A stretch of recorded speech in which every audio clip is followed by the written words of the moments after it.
జీవితం యొక్క రహస్యం. ఆస్తులు సంపాదించలేదు అని, కన్నవారి మీద కోరికలు తీర్చలేదు అని భగవంతుడి మీద ద్వేషం అనేది పెంచుకోకూడదు తల్లి. కానీ పెంచుకోవడం వరకే కదా కన్నవారి బాధ్యత, కాపాడడం వరకే ఆ భగవంతుడి బాధ్యత కూడా. సంపాదించడం, సాధించడం అన్నీ కూడా నీ ప్రయత్నం మీదే ఆధారపడి ఉంటాయని గుర్తుపెట్టుకోమ్మా. కష్టపడే దాంట్లోనే ఉంటుంది గౌరవం. మోసం చేసే దాంట్లో ఖచ్చితంగా పతనం అనేది మాత్రమే ఉంటుంది బిడ్డ. నిజాయితీగా నువ్వు ఉన్నంత వరకు ఒకరి ముందు నువ్వు నటించాల్సిన అవసరం లేదని మర్చిపోవద్దు. నీ బలం ఉపయోగించి ఎదుటివారి మీద గెలవడం చాలా సులభమే, కానీ నీ గుణాన్ని ఉపయోగించి ఎదుటివారి మనసును నువ్వు గెలవడం ఎంతో కష్టం. ఈ లోకంలో డబ్బుతో పొందగలిగేది ఏది కూడా శాశ్వతం కాదమ్మా.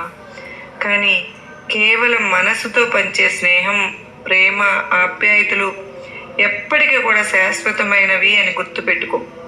స్నేహపూర్వకమైనవి కూడా నీ చుట్టూ అలాంటి వాళ్ళు ఉంటే మాత్రం వారందరినీ కూడా నీ ఆత్మీయులుగా భావించి వదులుకోకుండా జాగ్రత్తగా కాపాడుకో తల్లి.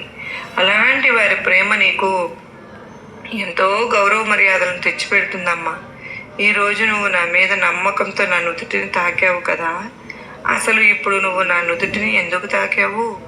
ఎందుకు అని అంటే, నీ బాబా నీకు ఏమి చెప్పినా సరే వెంటనే నువ్వు కోరిన ప్రార్థనలన్నీ తీరుస్తారు అనే నమ్మకంతోనే కదమ్మా తాకావు. ఎందుకంటే నువ్వు నా బంగారు బిడ్డవు కనుకనే నీ బాబా చెప్పినట్లుగా నువ్వు నడుచుకుంటున్నావు. అందుకే నీ సాయి ఏం చెప్తే అది నీ జీవితంలో జరుగుతుంది అని నమ్ముకుంటావు. కాలం ఎప్పుడు కూడా ఒకేలాగా ఉండదమ్మా. తల పొగరుతో తిరిగిన వాళ్ళను తల దించుకునేలా చేస్తుంది ఈ కాలం అనేది. చాలా శక్తివంతమైంది. తల దించుకుని బ్రతికిన వారిని కూడా ధైర్యంగా తల ఎత్తుకుని బ్రతికేలాగా చేస్తుంది.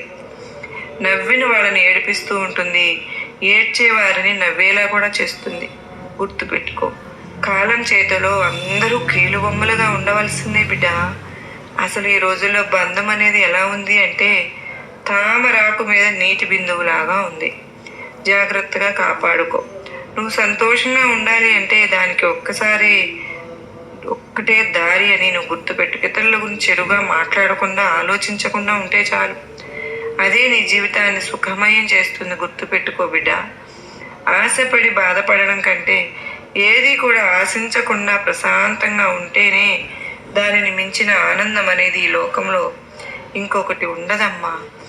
ఈ ప్రపంచంలో కోరుకున్నది దగ్గరికి రాదు, అనుకున్నది జరగదు, నచ్చింది ఉండదు, ఉన్నది నచ్చదు. ఇదే